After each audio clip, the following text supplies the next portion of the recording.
Njerëzit më të rëndësishëm të politikës shqiptare, një nga 4 emrat më të rëndësishëm të politikës shqiptare është padyshim Ilir Meta, i cili nga shtatori nuk do të jetë më pjesë e parlamentit shqiptar. I zgjedhur prej vitit 1992 si deputet dhe ka mbajtur të gjitha pozicionet më të larta të shtetit shqiptar. E nisi në lëvizjen e dhjetorit si student, më pas u bë pjesë e krijimit të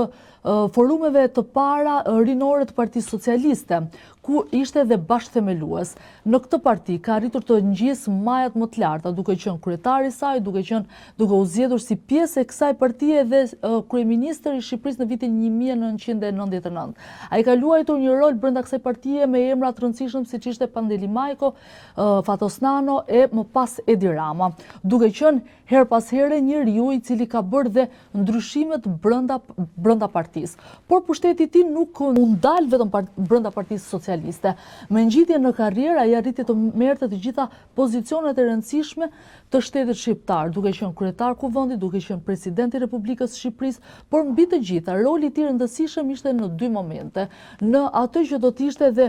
po themi njeriu që ishte faktor brenda Partisë Socialiste, që shkaktoi dhe rrëmujrat të cilat do t'i jepte po themi pushtetin të djathtës shqiptare për shkak të gjithë problematikave që kishte Partia Socialiste në vitin 2005. Më pas në 2009, votat e tij përcaktuan vijshmërinë e kësaj force qeverisje pa Partisë Demokratike, e cila ishte në një koalicion të panatyrshëm për herë të parë me Ilir Metën. Në vitin 2011, kur ai po qeveriste pikërisht me Sali Berishën, ishte një nga momentet kur Edi Rama sokohej në krye të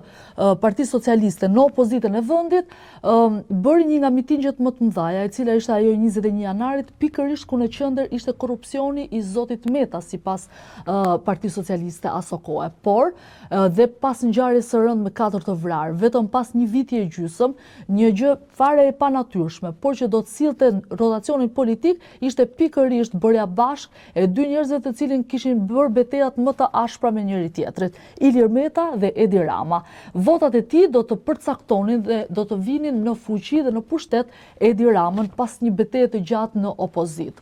Por në këto momente, kur ai kishte arritur në një pikë shumë të lartë të krijimit të partisë së tij, e cila ishte themeluar në vitin 2004, kishte bashkëpunuar me partinë në cilët ai ishte rritur, Partinë Socialiste deri në 2007, kishte patur thyrjen e madhe në vitin 2008,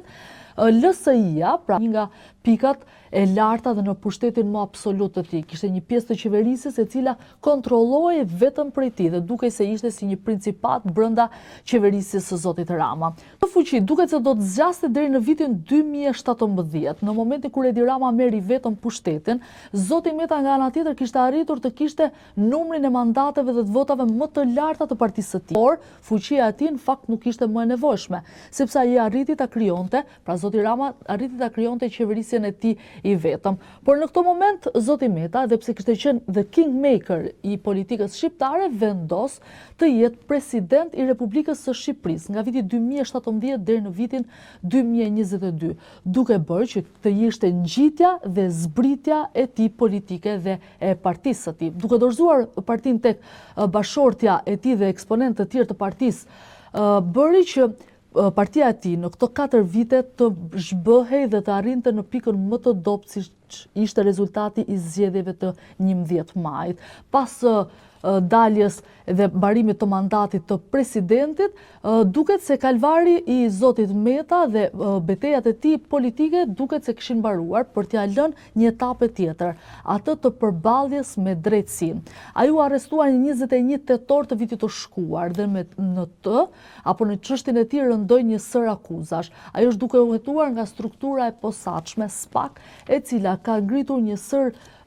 hetimesh për të dhe një sër akuzash të cilat së shpejti pritet që të shkohet në gjykatë dhe të shihet se cilat nga ato akuza që SPAK ka ngritur do të arrijnë të gjykohen nga GKK-ja sa i takon njeriut më të rëndësishëm të këtyre 35 viteve të politikës shqiptare. Kingmakeri Ilir Meta duket se zhbërjen politike tashmë e ka firmosur në zgjedhjet e 11 majit, por mbetet vetëm të shihet se çfarë do të ndodhë me betejat e tij me drejtësinë.